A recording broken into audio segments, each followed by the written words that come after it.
June 2న RTC ఉద్యోగులను ప్రభుత్వంలో విలీనం చేయాలని రాతపూర్వకంగా ప్రభుత్వానికి రేవంత్ రెడ్డికి చెప్పామని RTC JAC chairman Eduru Venkanna అన్నారు. కానీ ఇప్పటి వరకు ప్రభుత్వం పట్టించుకోవటం లేదని అన్నారు. ప్రభుత్వ సలహాదారు వేం నరేందర్ రెడ్డికి కలిసి ఇదే విషయాన్ని చెప్పామన్నారు.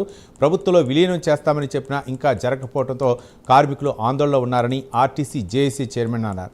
ఈ విషయంలో ప్రభుత్వ వైఖరిపై స్పష్టత కరువైందని అన్నారు. తమ సమస్యలపై ఈ నెల 31న ఆర్టీసీ డిపోల ముందు ఎల్రా బ్యాడ్జీలు ధరించి నిరసన చేపడతామని RTC JAC vice chairman Thomas Reddy హెచ్చరించారు. ఈ అంశం మీద స్పష్టంగా చెప్పడం జరిగింది. తర్వాత ముఖ్యమంత్రి గారు 1వ తారీఖు నాడు పిలిచి ఏదైతే మాట్లాడిందో ఆ మాట్లాడిన తర్వాత మా నిర్ణయాన్ని మార్చుకున్నాం. అన్ని కార్మిక సంఘాలు ఎలక్షన్లకు పోకుండా ఫస్ట్ మాకు ఎలక్షన్లు మాకు ఇంపార్టెంట్ కాదు, కార్మికుల మనోభావాలు కార్మికులందరూ మెజార్టీ కార్మికులంతా కోరుకుంటున్నారు కాబట్టి ఇది కార్మికుల చిరకాలం స్వప్నం కాబట్టి కళ కాబట్టి మాకు విలీనమే పరచుకోవాలని చెప్పేసి మాకు యూనియన్లు ఎలక్షన్ ప్రధానం కాదని చెప్పి మరి గౌరవ ముఖ్యమంత్రి గారికి రాసిచ్చినాం. దాని మీదనే తగు చర్యలు తీసుకోవడానికి రేపు 2వ తారీఖు నాడు ఈ విలీనానికి సంబంధించి అపాయింటెడ్ డేట్ ప్రకటించడానికే రేపు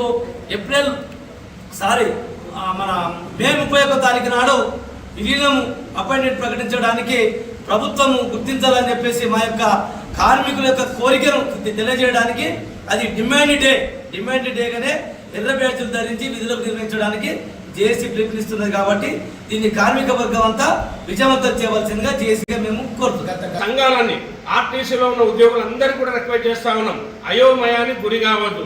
ఇవాళ కొంతమంది ఇష్టం లేని సంఘాలు ఉన్నాయి, సంఘాలకి బాధ్యత లేని వాళ్ళు కూడా ఉన్నారు. అటువంటి వాళ్ళు కాకుండా ఇవాళ సమ్మె నోటీస్ ఇచ్చిన సంఘం ఏది, కార్మికుల కోసం తిరిగిన సంఘం ఏది, కార్మికులను మమేకం చేసిన సంగతి ఏంది, ఆర్టీసీలో సమ్మె నోటీస్ ఇచ్చి సమ్మె ద్వారా పరిష్కారానికి ప్రభుత్వంతో మరి డిమాండ్ చేసి మేము మాట తీసుకున్న సంఘం ఏది, జేఏసీ కాదా అనేది ఆలోచించండి.